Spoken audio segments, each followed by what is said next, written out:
Okay, pre-departure brief. Every safe boating trip starts well before the engine turns over and the boat hits the water. So if you're doing your due diligence properly, you'll be carrying out a pre-departure check the day of launch. So in this video, we're talking about the pre-departure brief, pre-departure checks, and after a few reps, honestly, this will just start to come naturally to you. All right, the trip plan. Before going anywhere, before pushing the boat off the dock, you have to, as a skipper, you have to have a trip plan.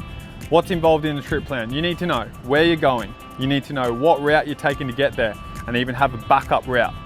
You need to know how long you're going to be gone. You need to know how much fuel you're carrying. You need to know who's on board. And it's really, really important that you let someone know of all of those things. So you let someone know on land, whether it's your significant other, whether it's the VMR, the Coast Guard or Marine Rescue Queensland, you can definitely log on there and let them know, and you should let them know when you're going out on the water. But give all of that information, as well as an emergency contact number, to the local search and rescue authorities, or tell your brother or tell your mate, hey, this is what's happening today for me. Take this information and I'll give you a call later on. When you log on with one of the local search and rescue, Coast Guard for example, they'll actually ask you what time you're planning on coming back in. And if you're not back in at that allotted time and make contact with them, either via marine radio or telephone, they'll be hunting you down. They want to make sure that you're safe. So it's a really, really good thing to let them know that you're going out. And if you're not going to let them know, at least let someone know. All of those things. It's part of the trip plan, one of the most important parts. Okay, let's talk about fuel planning. Fuel planning uses the rule of thirds. What's the rule of thirds? 1/3 to get where you're going, 1/3 to get home, and then 1/3 in reserve. You got to keep 1/3 in reserve. You got to keep some in reserve, because if things go awry, and believe you me on the water, things go awry, you've got that 1/3 of fuel in reserve.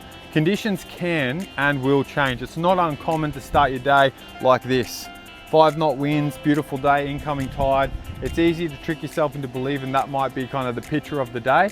Oftentimes it's just not. We see that in Queensland all over. Afternoon blows in, winds blowing with it, southeasterly, comes up 20 knots, tide's running out. That's a completely different day from the 6 a.m. when you left the docks, and you need to be prepared for that. If your boat doesn't have a digital fuel management system, which is not unusual, and you're not quite sure what your fuel burn rate is, here's a cool practical way to get a bit of a litmus on what it might be. So you go to the servo, or if your boat's big enough to get it filled up in the marina and not pulled out, lucky for you, fill the boat up to the brim, okay? Then take the boat out for a whole hour. And when I say take the boat out, go and drive it like you would on a normal family day out, or offshore fishing, or whatever it is that you do. Go and take the boat out for a full hour. On the hour, make sure you come back in on the hour, take it back to that fuel bowser, whether it's on the water or at the servo, and fill it back up. See how many litres of fuel it used in that hour. And then you can use that amount, say 20 litres, as a bit of a gauge for just how much you got in the tank and what your fuel burn rate is when you're driving around. And last one on fuel burn, just keep in mind there are a few things that actually affect and seriously affect your fuel burn rate. How many passengers you got on board, so how laden the craft is as a result of that, how much the engine's really working, how much RPM you're putting through it. It's always best to plan for the worst case scenario when it comes to fuel. And you know what? It's not a horrible idea to keep a 5 or 10 litre jerry can in the boat tucked away, full of fuel as well. Okay, weather and conditions. The wind and weather, as we've discussed earlier, can change in an instant. So you need to check the wind forecast, your tide times, what time high tide is, what time low tide is, when's the neap tide if there is a neap tide, the swell, and of course the bar conditions if that applies to you.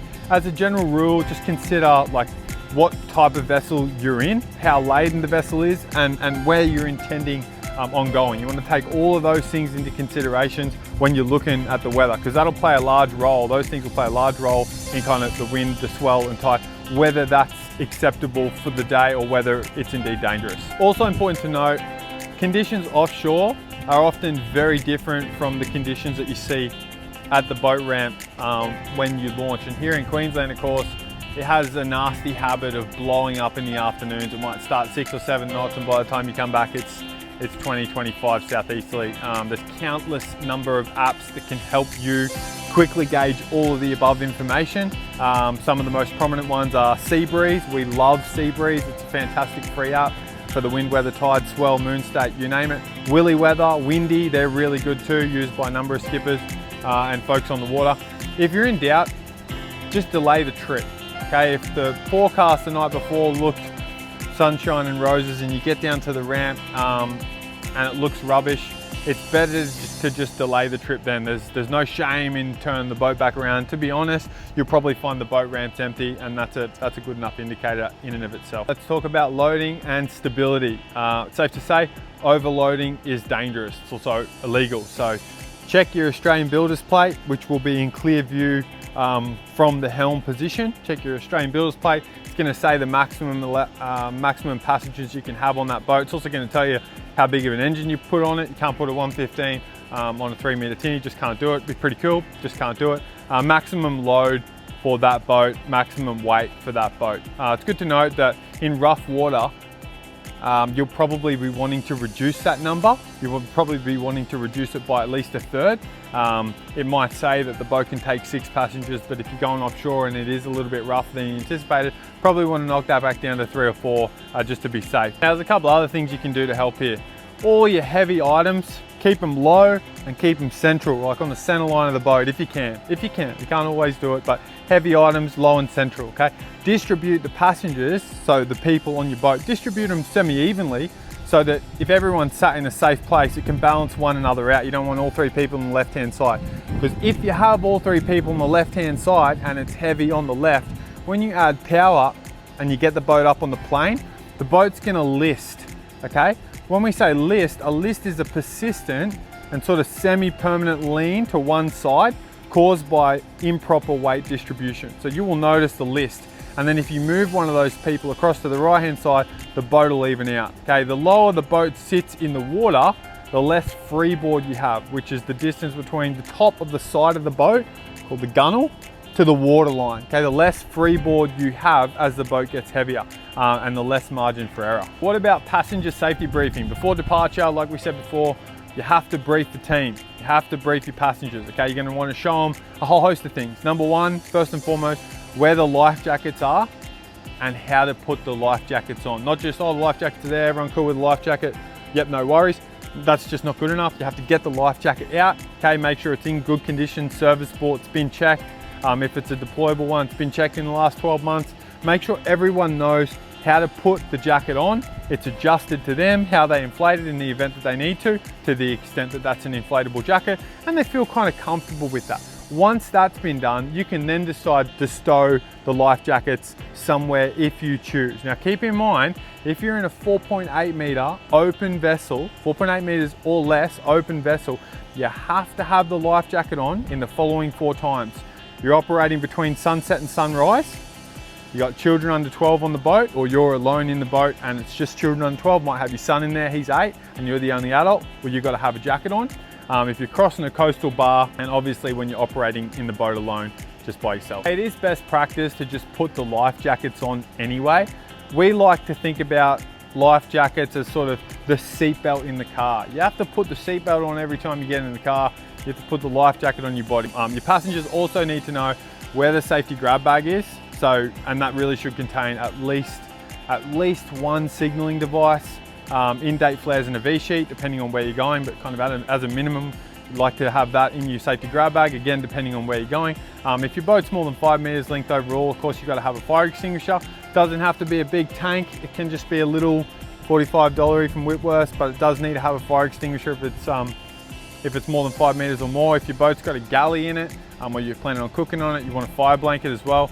How to get a hold of VMR and Coast Guard. Your team need to know how to get a hold of Volunteer Marine Rescue, Coast Guard, or Marine Rescue Queensland, or at least be able to get a hold of someone. That is maybe just a quick rundown on the marine radio if you've got the marine radio in there, because they, under your direct supervision, can use a marine radio to get a hold of those local search and rescue authorities. And sort of what to do if someone falls in.